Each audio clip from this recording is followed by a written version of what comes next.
오늘 예레미야 4장 1절에서 4절의 말씀으로 새해 첫날이면서 2023년 첫 주일 하나님의 말씀을 여러분들과 함께 나누려고 합니다.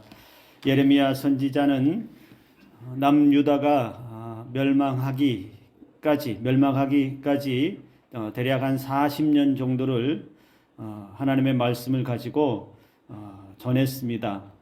특별히 남유다 백성들을 향해서 눈물로 호소하며 하나님의 심판의 메시지를 들고 그들에게 돌아올 것을 그렇게 강력하게 외쳤던 선지자였습니다. 예레미야는 유다가 하나님을 점점 멀리하고 가면 갈수록 하나님에게서 멀어지는 그 백성들, 그래서 유다의 멸망의 여러 가지 징조와 그리고 유다가 망할 때에 그 비참함, 또 여러 가지 환상을 보면서 백성들에게 여호와 하나님의 마음을 예레미야 자신의 온몸을 다해서 토해냈던 그런 선지자였습니다.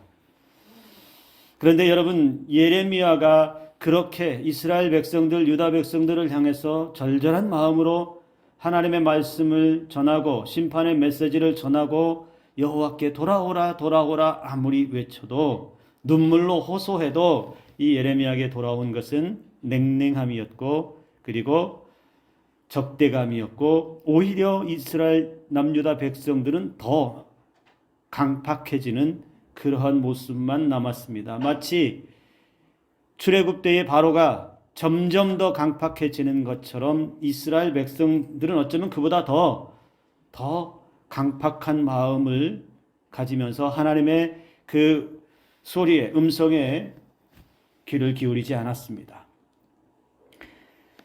성경의 많은 예언자들 가운데서 여러분, 예레미야처럼 많은 눈물을 흘린 사람이 있었을까 싶기도 합니다.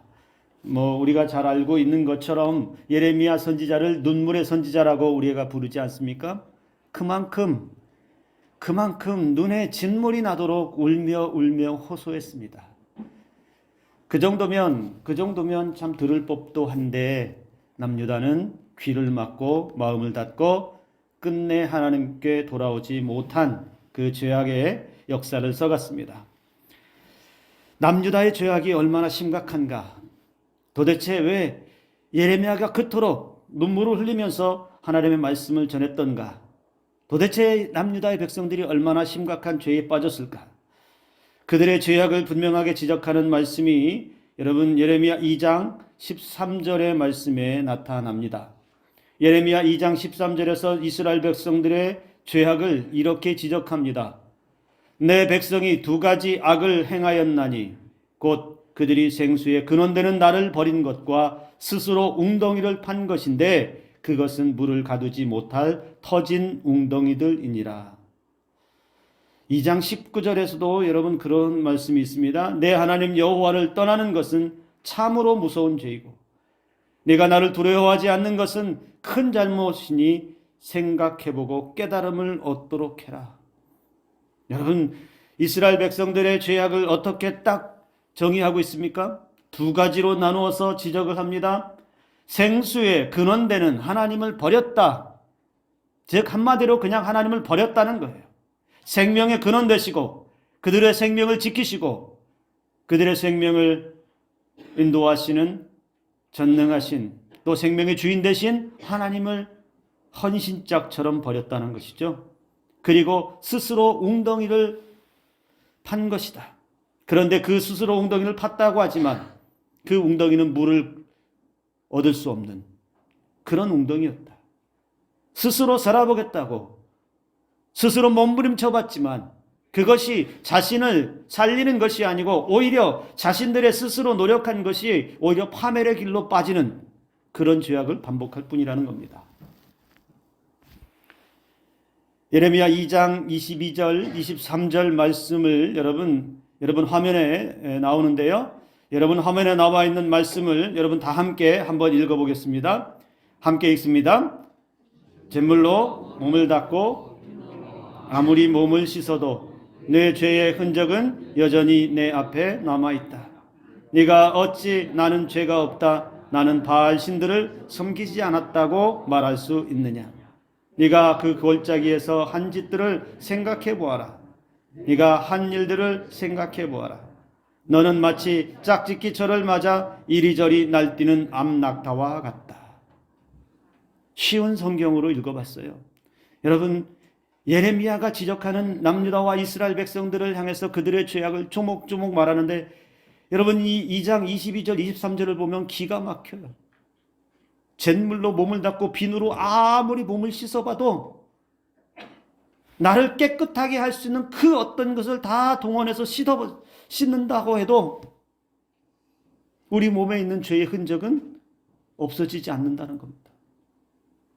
이스라엘 백성들아, 너희가 아무리 노력을 한다 해도 너희들에게 남아있는 그 죄는 없어지지 않는다. 그러면서 이렇게 말하지 말라는 거예요. 나는 죄가 없어. 나는 바알을 섬기지 않았어. 나는 하나님을 버리지 않았어. 나는 하나님 앞에 범죄한 일이 없다고 이런 말 하지 말라는 거예요. 그러면서 뭐라고 지적했다고요? 네가 그 골짜기에서 한 짓들을 생각해봐라. 네 삶에서 한 일들을 다 하나하나 조목조목 좀 생각해봐. 너는 알지 않을까? 네 자신은 알지 않겠니? 하나님 앞에 얼마나 부끄러운 모습으로 살았는지 네가 한 짓들을 생각해봐라. 그러면서 이스라엘 백성들을 표현하기를, 비유하기를 뭐라고 비유합니까? 너는 마치 짝짓기철을 맞아 이리저리 날뛰는 암낙타 같다. 여러분 보신 적이 없죠? 암낙타의 발전기 때에 마치 여러분 죄 가운데서 미쳐 날뛰는 것과 똑같다라는 거예요. 그 모습이 이스라엘 백성들이에요. 그러니까 이스라엘 백성들의 죄악의 모습이 자기 자신들은 아유 나는 문제 없다라고, 나는 괜찮다고, 나는 죄가 없다, 나는 우상 숭배한 적도 없다, 나는 떳떳하다라고 말할지 모르지만 하나님 보시기에는 미쳐 날뛰는 암낙타와도 같은 모습을 하고 있는 것이 유다 백성들이었다는 겁니다. 그런 그 백성들을 향해서 오늘 본문의 4절에서 여러분 유다 사람들과 예루살렘 백성아, 너희의 생각과 마음을 깨끗이 해라. 그렇지 않으면 너희의 악한 행실 때문에 나의 분노가 너희 사이에 불같이 퍼질 것이니 아무도 그것을 막을 수 없을 것이다. 하나님께서 계속해서 기다려 주셨고 계속해서 그들이 돌아오기를 기다렸지만 돌아오지 못할 때, 그리고 지금도 경고의 메시지를 보내는데도 불구하고 그들의 생각과 마음을 깨끗이 하지 않고 돌아오지 못할 때에는 하나님의 분노가 불같이 퍼지게 될 것인데, 그 심판이 임할 때에는, 하나님의 심판이 백성들에게 임할 때에는 아무도 그 심판의 불을 끌 자가 없다. 이 얼마나 무서운 말입니까? 그럼에도 불구하고 조금 전에 말씀드렸던 것처럼 예레미야에게 돌아온 것은 조롱과 멸시와 오히려 그의 예레미야의 생명을 죽이려고 하는 생명의 위협밖에는 없었습니다. 사람들은 그렇게 말했어요. 예레미야를 향해서 잘난 척 하지 마. 입 바른 소리 하지 마. 너만 신앙인이야? 너만 하나님 믿어? 바벨론에게 망한다고? 바벨론에 항복하라고? 나라 팔아먹을 사람 같으니라고. 매국노 같으니라고. 네가 무슨 선지자야? 여러분, 우리도 이런 소리 들으면 기분 나쁘지 않아요? 입 바른 소리 하지 마야. 나에 대한 충고와 나에 대한 잘못을 지적할 때 우리도 충분히 그렇게 할 수 있어요. 그런데 근본적으로 이스라엘 백성들에게는 그들은 하나님 앞에 죄악의 모습, 정말로 죄악으로 주체할 수 없는 미쳐 날뛰는 그런 모습을 가지고 있으면서도 그것을 지적했을 때, 그것을 지적하고 하나님께로 돌아오라라고 호소했을 때 그들은 예레미야를 향해서는 조롱하고 멸시하고 죽이려 하고 오히려 예레미야에게 돌을 던지는 그런 사람들이었습니다. 도무지 들으려고 하지 않았습니다. 도무지 하나님의 애통함의 소리를 예레미야를 통해서 마음에 새기려고 하지 않았습니다. 근데 그들이 오해하고 있는 것이 있죠. 하나님의 마음입니다. 하나님이 그러면 심판하시겠다라고 그렇게 선언하시고 이 백성들을 몰살하겠다라고 하는 마음을 가지고 있었을까요? 아니요. 그게 하나님의 본심이 아니잖아요. 오죽하면 하나님께서 예레미야를 통해서 이렇게 말씀하셨습니다. 예레미야 29장 11절의 말씀에 너희를 향한 나의 생각을 내가 아나니 평안이요 재앙이 아니니라 너희에게 미래와 희망을 주는 것이다. 하나님의 마음은 이스라엘 백성들아 너희가 돌이키면 너희가 그 죄악에서 떠나서 스스로 엉덩이를 파고 하나님을 버리는 그 신앙에서 돌아오면 하나님께서는 너희에게 재앙이 아닌 평강의 은혜를 준비하고 있다. 너희에게 절망을 주고자 해서 이 심판의 메시지를 전하는 게 아니다. 너희에게 이 삶이 의미가 없다라고 하는 그런 말을 하기 위해서 예레미야를 통해서 불같은 진노가 임한다라고 하는 것을 말하는 게 아니다. 하나님의 마음은 너희에게 미래와 희망을 주는 것이 목적이다라고 분명하게 하나님은 계속해서 말했다라는 것이죠. 예레미야의 이 눈물 나는 외침에 귀를 닫아버린 사람들에게는 하나님의 마음도 들어오지 않습니다. 그럼에도 불구하고 여러분 오늘 본문 4장 1절에 서서 4절의 말씀을 우리가 한마디로 정의하면 어떻게 정의를 할 수 있느냐? 내 백성들아 우리 다시 시작하자. 내 백성들아 그래 좋아. 지난 가는 것 다 놓고 우리 새롭게 시작하자. 이스라엘 백성들의 상태를 보면 이스라엘 백성들의 영적 상태를 보면 가망 없어요. 다시 기회를 주면 안 될 것 같아요. 또 기회 주면 또 배반하고 또 넘어지고 또 실수하고 반복해서 그들은 지금까지도 그래 왔기 때문에 또 기회를 주면 또 죄를 지을 게 뻔해 보입니다. 그런데 왜 또 하나님은 이스라엘 백성들에게 다시 시작하자라고 말씀하실까요? 왜 또 하나님은 아시면서도 너무나 잘 아시면서도 그 백성들을 향해서 우리 다시 시작하자라고 손을 내미실까요?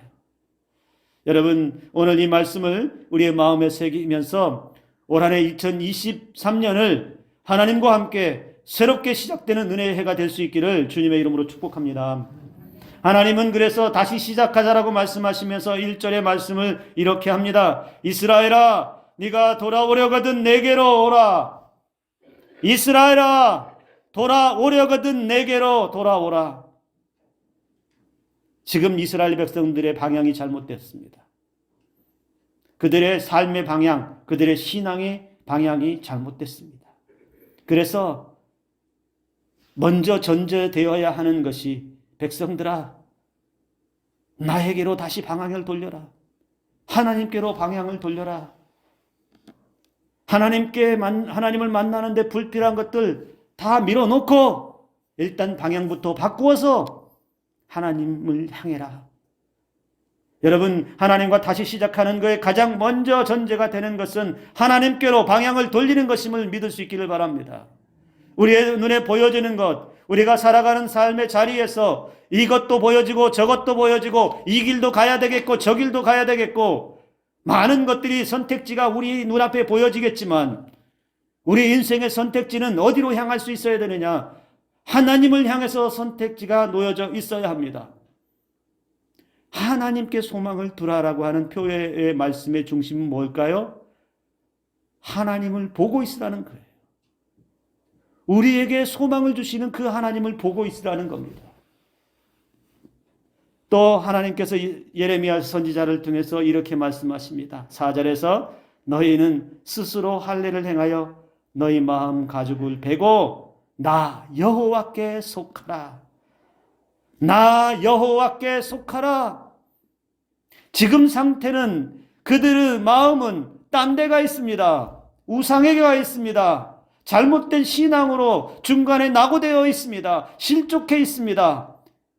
그런데도 자기가 실족해 있는지를 모르고 있고 한눈 팔고 다른 길로 가고 있는데 그 길이 맞다라고 우격 다짐하면서 걸어가고 있습니다. 뭐라고 말씀합니까? 내 안으로 들어와서 나에게 속하라. 즉 하나님의 사람이 되라. 하나님의 자녀의 삶으로 돌아오라. 하나님의 영향권 안으로 다시 들어오라. 하나님의 통치 안으로 다시 들어오라. 자꾸만 하나님에게서 멀어지는 발걸음 중단하고 하나님을 향해서 다시 걸어오라라고 그렇게 말씀하고 있다는 겁니다. 이스라엘 백성들에게 남은 것은 얄팍한 자부심, 우리는 조상 때부터 언약을 받은 민족이라고 하는 이 얄팍한 선민의식 하나 남아 있습니다. 성전이 있다라고 하는 잘못된 그들의 신앙관 때문에 그들은 하나님의 말씀 자체는 귀 기울이지 않고 있습니다. 우리는 오래 조상 때부터 선택받은 민족이기 때문에 우리는 성전이 우리에게 크고 좋은 성전이 있기 때문에 이 얄팍한 신앙 때문에 그들은 영적으로 이렇게 표현할 수 있습니다. 해롱해롱한 상태라는 겁니다. 내가 지금 어느 상태인지, 내가 지금 누구에게 속해 있는지, 내가 누구의 영향을 받고 있는지, 내가 지금 누구의 통치를 받고 있는지도 모르면서 세상의 권세에 휘둘려서 이리도 갔다가 저리도 갔다가 마귀의 말도 들었다가 타락한 사람들의 말을 들었다가 중심을 잡지 못하고 그렇게 살아갔던 사람들이 이스라엘 백성들이었습니다. 더더욱이 그들의 문제는 많은 곳에서 나타납니다. 정치, 경제, 외교 모두가 총체적 난국이었습니다.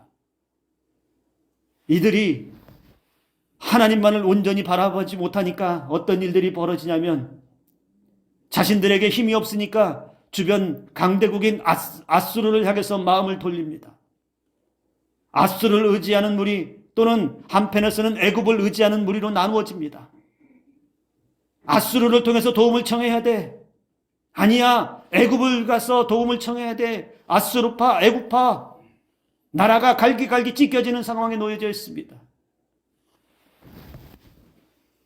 온 나라 유대 백성들의 나라가 총체적 난국에 빠졌어요.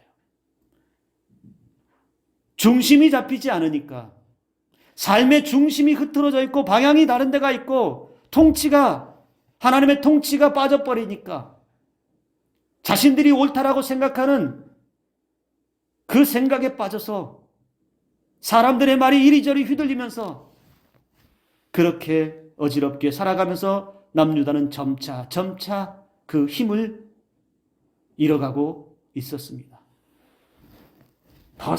가장 시급한 문제는 여러분, 아무리 시대가 그러하다 하더라도, 아무리 어려운 시대, 아무리 힘겨운 시대라 하더라도 마지막까지 붙잡고 있는 하나는 있어야 되지 않을까요? 누가 뭐라고 해도, 상황이 어떠하더라도, 나라가 어떤 모양이라 하더라도 여러분 마지막까지 내가 붙들고 있을 수 있는 가장 강력한 그 무언가는 있어야 되지 않겠느냐라는 것이죠. 그게 하나님이었다는 거예요. 그게 하나님의 말씀이었다는 거예요. 그런데 붙잡지 못하고 있다는 겁니다. 그런 백성들을 향해서 우리 하나님은 그렇게 말씀했습니다. 돌아오려거든 딴 데 가지 말고 내게로 돌아오라. 나에게 속하라. 이게 전제되지 않으면 여러분, 우리가 하나님 앞에 기대할 수 있는 어떤 은혜도 없다는 사실을 기억하시기 바랍니다. 하나님께로 돌아가지 않으면, 하나님께 속하지 않으면, 하나님의 통치를 받지 못하면 우리가 기대할 수 있는 하나님의 은혜, 우리가 기대할 수 있는 하나님의 소망은 없다라는 사실을 여러분 기억하시기 바랍니다. 오늘 이 자리에 계신 모든 분들이 다시 새롭게 시작되는 2023년 힘차게 시작하기 위해서 오직 하나님께 속하는, 그리고 하나님께로만 향하는 은혜가 있기를 주님의 이름으로 축복합니다. 또 두 번째, 이스라엘 백성들을 향해서 새롭게 시작하기 위해서 이렇게 말씀합니다. 2절의 말씀에 너희 묵은 땅을 갈고 가시덤불에 파종하지 마라. 너희 묵은 땅을 갈고 가시덤불에 파종하지 마라. 묵은 땅, 어떤 땅이죠? 오래도록 내팽개쳐진 땅을 말합니다. 쓸모없는 땅, 파종할 수 없는 땅. 그런데 이 쓸모없고 오래 내팽개친 땅과 같은 이것을 갈아엎어라, 이렇게 말씀하고 있습니다. 이스라엘 백성들에게 오랫동안 자리 잡고 있는 잘못된 습관, 잘못된 신앙, 잘못된 그들의 선민의식, 우상에 찌든 마음과 돌짝처럼 굳어버린 그들의 마음들을 갈아엎어라, 이렇게 말씀하고 있다는 겁니다.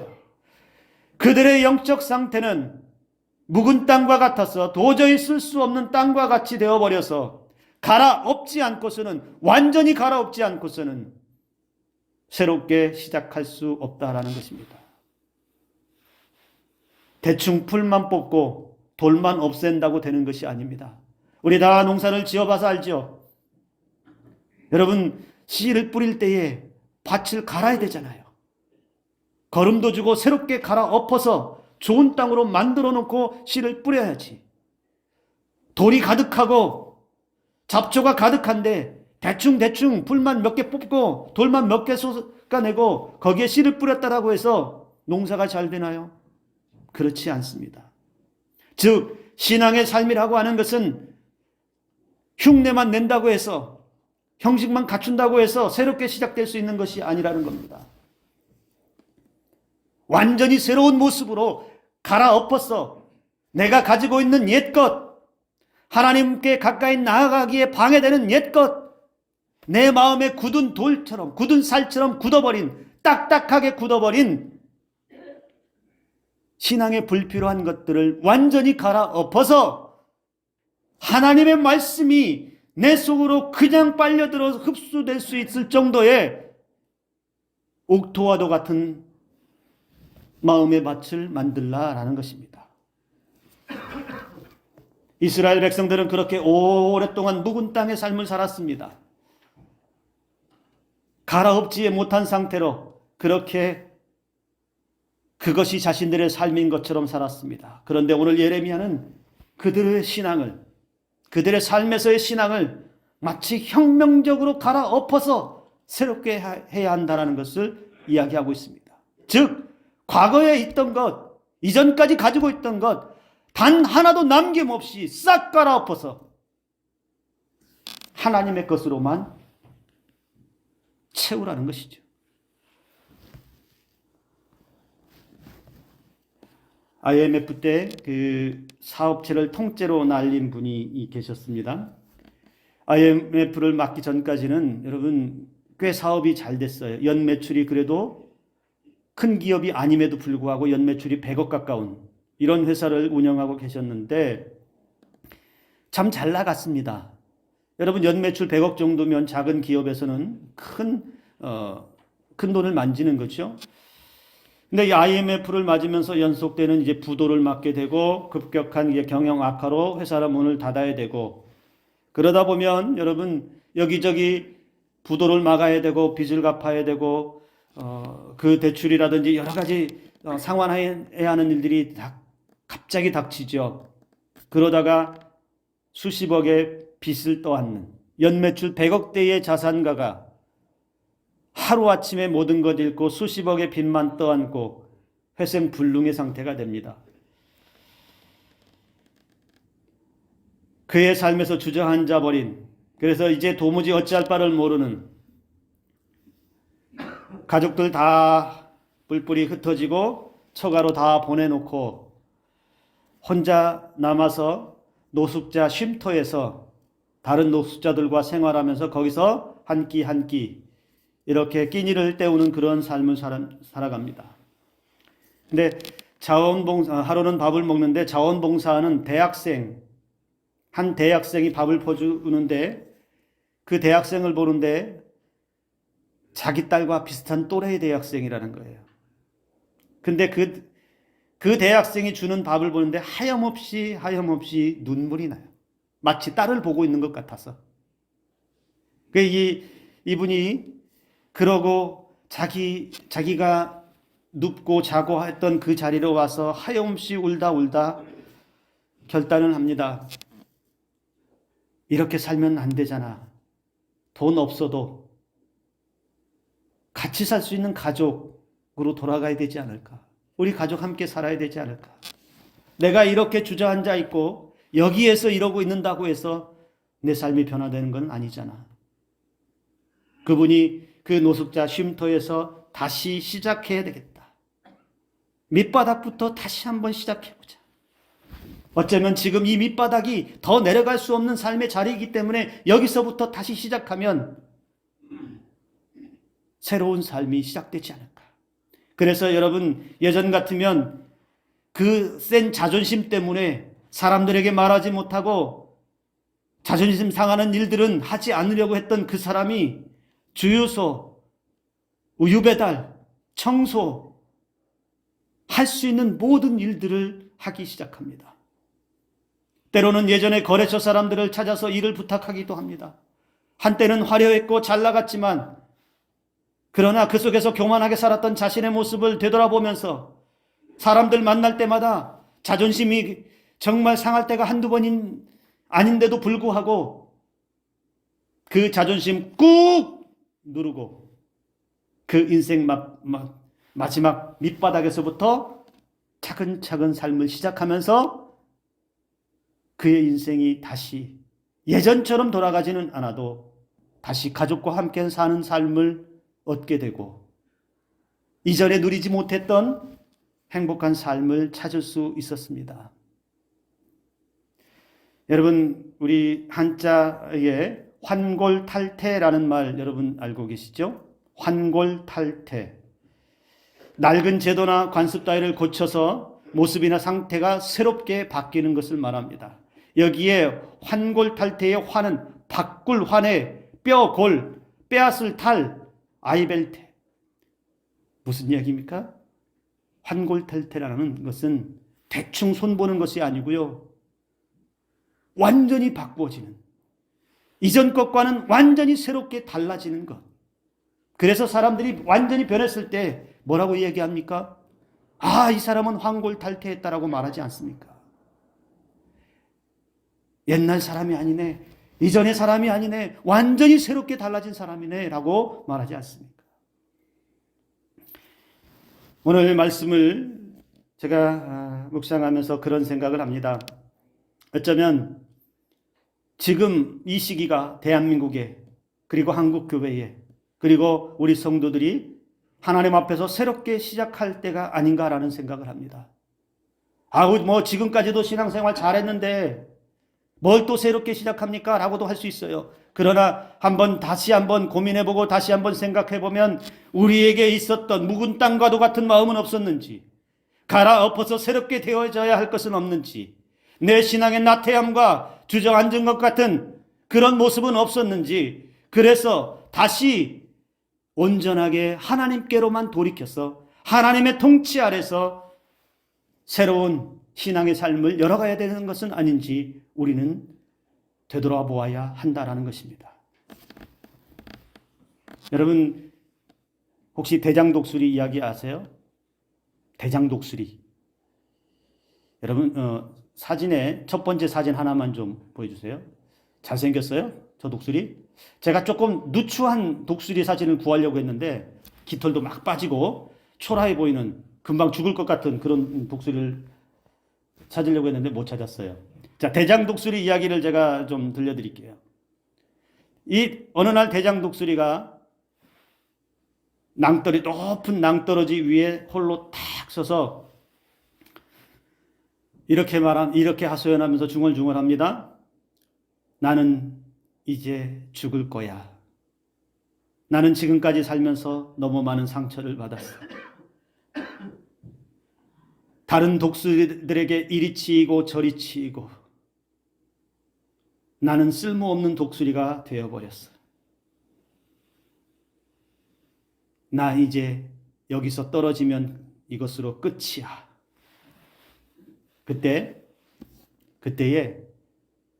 어디선가 이 대장독수리, 절망하고 떨어지려고 하는 이 대장독수리를 향해서 누가 부릅니다. 이보게! 잠깐! 내 말 좀 들어보게.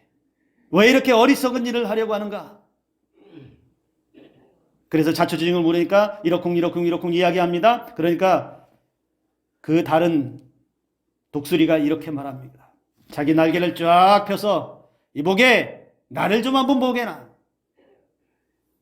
나를 보면 여기저기 내 머리에서 발끝까지 상처 없는 곳이 없다네. 때로는 나뭇가지에 찔리고 때로는 다른 독수리와 싸워서 뜯기고 부딪히고 찢기고 맞고 넘어지고 수많은 상처를 안고 있다네. 그런데 이 보이지 않는 상처보다는 내 마음의 상처는 더 크다네. 이보게 자네는 알고 있는가? 이 세상에 상처 없는 독수리는 아직 태어나지 않은 독수리밖에 없다네. 이 세상에 상처 없는 독수리는 아직 태어나지 않은 독수리밖에 없다네.